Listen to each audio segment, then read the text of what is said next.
Speaking of your surgery, can you kind of take me through the whole journey of like when you injured your knee and then what has Mhm. happened since? Are you ready? 'Cause It's a it's a lot. lot. You Okay. ready? I I Okay. I brought my coffee, so Okay. I'm ready. So I tore my ACL and my meniscus, technically in May of last year. I was running into home. I was at second base. Ball was hit to left field, and I was like, "I'm scoring. I don't care." And so, coach was sending me, and I took off, and I was about to get ready to slide, and the catcher went from giving me a lane to no lane, and so it was either take her out or try to go around her, and I wish I would have just taken her out, and instead I tried to go around her, and it was just such a last minute movement. I think that's why, because I've done that move a million times in my career, but I can't really think of a time where I've made that late of a decision like the one I did. Because typically I would just take somebody out because I wouldn't be able to move that fast and change directions. And so I went to change directions, and immediately when I planted on my left leg, it gave out, and I kind of flew a little bit in the air, and I just remember hearing the pop everybody talks about. I didn't feel pain right away, but it felt like numb. I didn't start to feel pain until I got to the training room, and my adrenaline kind of went down a little bit. Then it started to really hurt. I couldn't walk on it though. I tried to get up and walk on it, and I just fell again. So they carried me off, and then I just was like, "There's no way. Like, there's just no way." So I got the MRI. I tore the ACL completely. I almost completely tore the meniscus. I got lucky. He was able to save it. He said he wasn't sure if he was going to be able to repair it or just take it out. He ended up repairing it. Um, and after surgery, I was not allowed to walk for like 4 to 6 weeks. It was non-weight bearing. During that time, I got what's called arthrofibrosis, and we didn't realize that's what I was getting. We thought I just was really stiff from surgery. That's basically like my body builds like a ridiculous amount of scar tissue. So like the average person does build scar tissue, whatever, but like my body was building it at a really fast rate because my body was telling itself like it's hurt, like keep on giving it scar tissue to fix it, to make it better, which is the last thing I needed. And so when you would feel around my scars in the very beginning, they were rock hard. And at PT, we'd be rubbing them out. I mean, it was brutal. Like people talk about ACLs and how mentally draining they are, and it's exhausting. And I kind of had this like 3 month mark in my head because that's when people said that like the pain starts to go away, you start to feel a little more normal again. And at 3 months, I was still in a ridiculous amount of pain. I was still on painkillers. I was still trying to figure out how to get comfortable. Like I wasn't sleeping, it was just rough. And so finally they were like, you know what, we need to look into this more. And the doctor, that's when he said I had the arthrofibrosis. And so he gave me some different medication to help. And we had to kind of wait it out because the next thing for that would be a scope or a manipulation. And he wanted to go with the manipulation because he didn't want to risk taking scar tissue out just for my body to build it back up. He wanted to like break it down instead, without going inside my knee. And so we had to wait though, because he was scared that if we didn't wait for the manipulation, he could possibly re-tear my meniscus, by forcing my knee to do things maybe it wasn't ready to do. So we waited about, I don't even know, I think it was like 6 months. So I got it done in like December. Got the manipulation done. It was super quick. It was like a 15-minute procedure. I was still lacking a lot of range of motion going into that procedure. And immediately after, I was walking, I think like a day later, and my range got way better. PT got easier. I wasn't crying every single day at PT. It was like a little less painful. My range went from like only getting to like 120 on my bend to I was at like 130 something. So it was a big jump for me. And it was comfortable. And so we thought like that was it.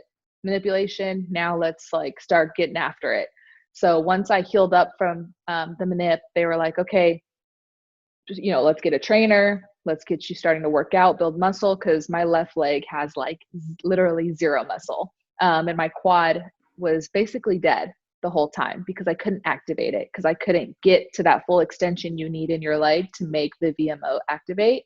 And so I got a trainer. We started getting after it. It was super slow in the beginning because I wasn't strong. I wasn't comfortable. Things still were hurting.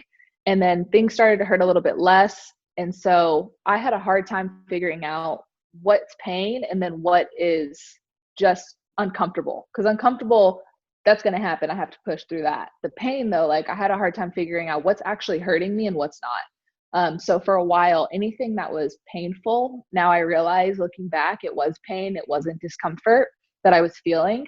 I just kept pushing through it because I was like, this is mental.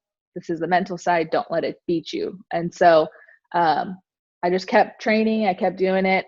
And Pride comes into town and I start hitting with them. I start doing defense. And all of a sudden the pain like kicks up to kind of how it was towards the beginning of my procedure. Not as bad because after your ACL surgery, it's like the worst pain ever. But I was sitting on the couch one day and I had just like a weird gut feeling. And I was like, something else is wrong.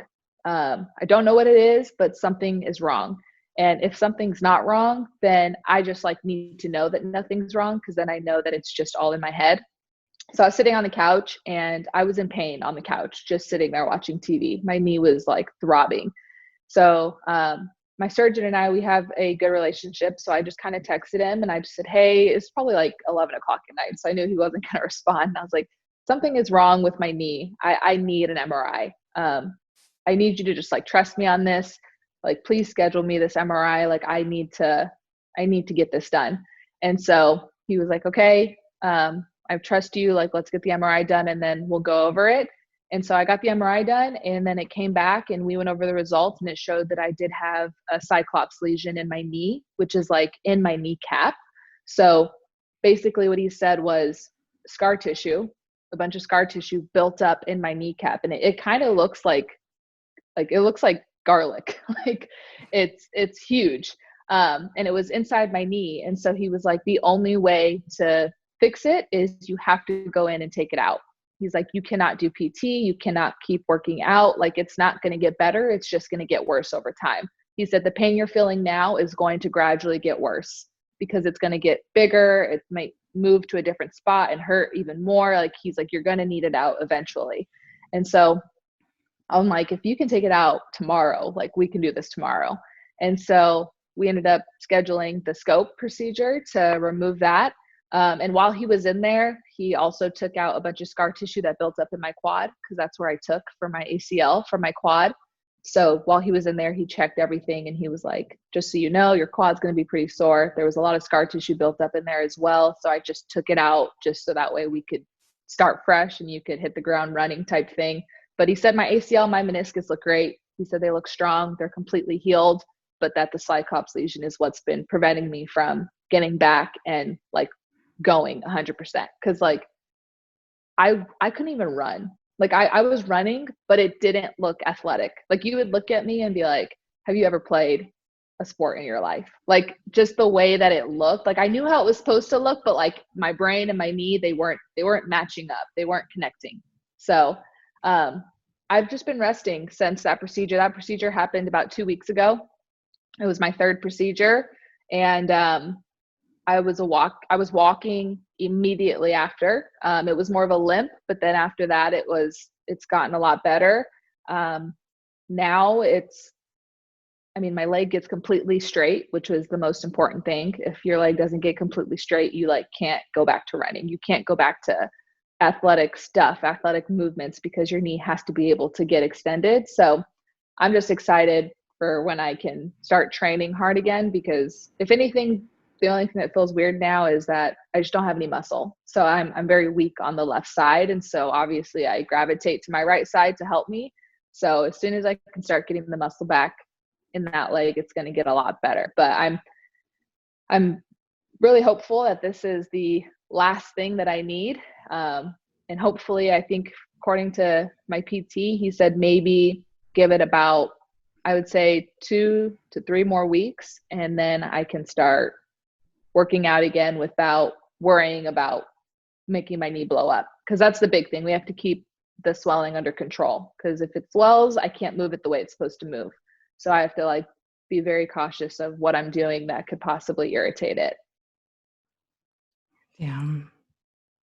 It's a lot. It's been a Yeah. year. It's Yeah. been a year since surgery. So most people are playing right now. Hmm.